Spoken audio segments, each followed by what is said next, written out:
I'm asking you to do what you've done before. I need you to show up and vote. Because a vote is a kind of prayer for the world we desire for ourselves and for our children. A vote is about putting our faith into action. Senator Raphael Warnock was out in full force today ahead of Georgia's December Senate runoff election. The incumbent Democrat knows all too well that in order for the party to hang on to that Senate seat, they need to galvanize black voters. Indeed, black voters turned out in big numbers nationwide this midterm cycle. And black men once again destroyed the myth that they were defecting to Republicans.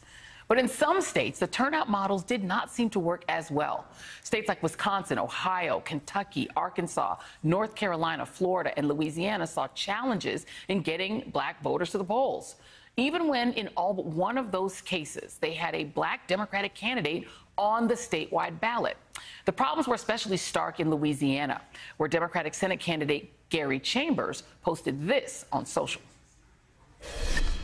What I want black voters in Louisiana to understand is John Kennedy still did not get more votes in his winning than there are black voters registered in the state of Louisiana.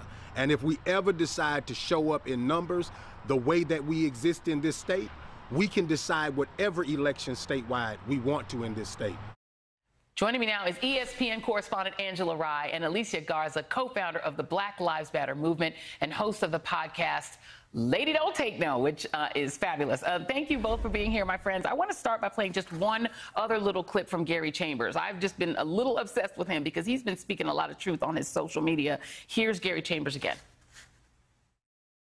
In East Baton Rouge Parish, there are 129,000 eligible black voters. Only 12,520 showed up to vote. In Orleans Parish, there are 145,000 eligible black voters. Only 16,000 showed up to vote. In Caddo Parish, there are 73,000 black voters. Only 6,955 showed up to vote early. There are 900,000 registered black voters.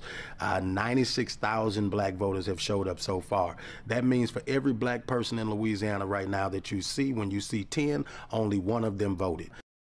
You know, Angie, the victory margin for Kennedy, Senator Kennedy, he only got like 800,000 some odd votes, meaning that there are more black voters registered to vote in Louisiana than his victory total. You've talked a lot about this, about owning our power and figuring out how to make voting connected to that. What do you make of all of this? Well, I think that it's really simple, and this isn't a conversation about us shaming black voters. It's about us talking about our power, talking about what it will take. And I think the reality of it is, for years, and I'm talking about Democrats because we know the Republican Party doesn't really try to reach us. They just try to profit and traffic off of whatever the Democrats may be missing.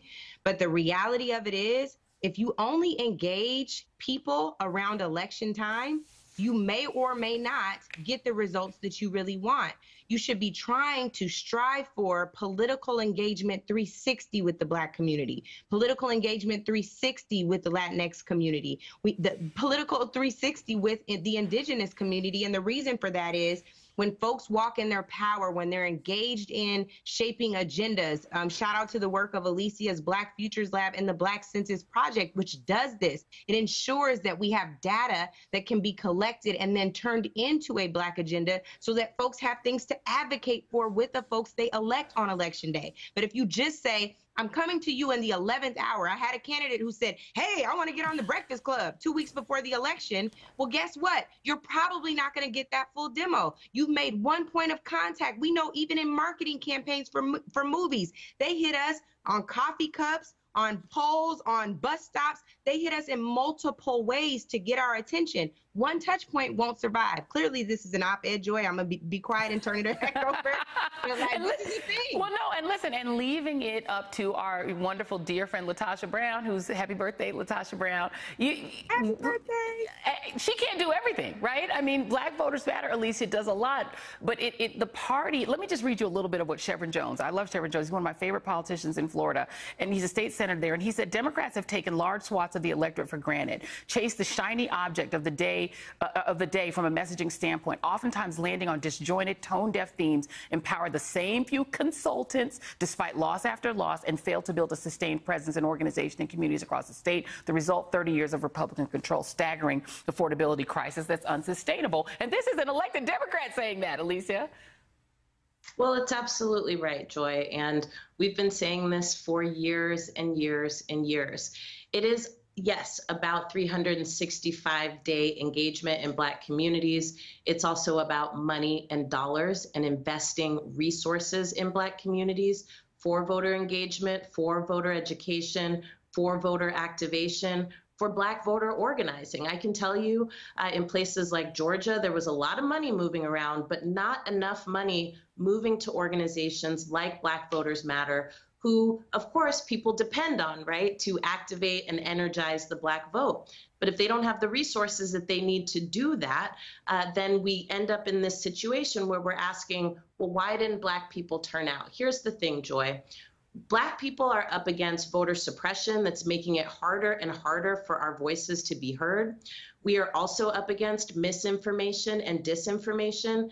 And then, frankly, we're up against this kind of rigged system, right, where we're not investing money from the party that wants us to turn out our votes. Joy, this week alone, I and my organization moved $2.5 million to Black organizations to activate Black voters the day after the midterm elections, moving all the way to 2024. I'm not doing anything that's rocket science, and certainly I can't fund this on my own. We need the party who depends on our votes to also invest in our communities. It's really just that simple. Yeah, and Jamie Harrison, I'll give him credit. He put $90 million on the, on the road in terms of GOTV and turnout operations. But real quick before we go, Angela Rye, I mean, I look at a race like Mandela Barnes. I look at Sherry Beasley. These were narrow losses. These were winnable races. How do we convince the party that they need to do things differently? Here's what we should first convince them of. I know that you all are watching at home and you have decided with the very white consultancy that you all have been having for decades that this is exactly why we got to run almost a Republican, right? A very moderate Democrat. And I'm going to tell you right now, that's not the answer. That is how you self-suppress. That is how you ensure Black people don't turn out.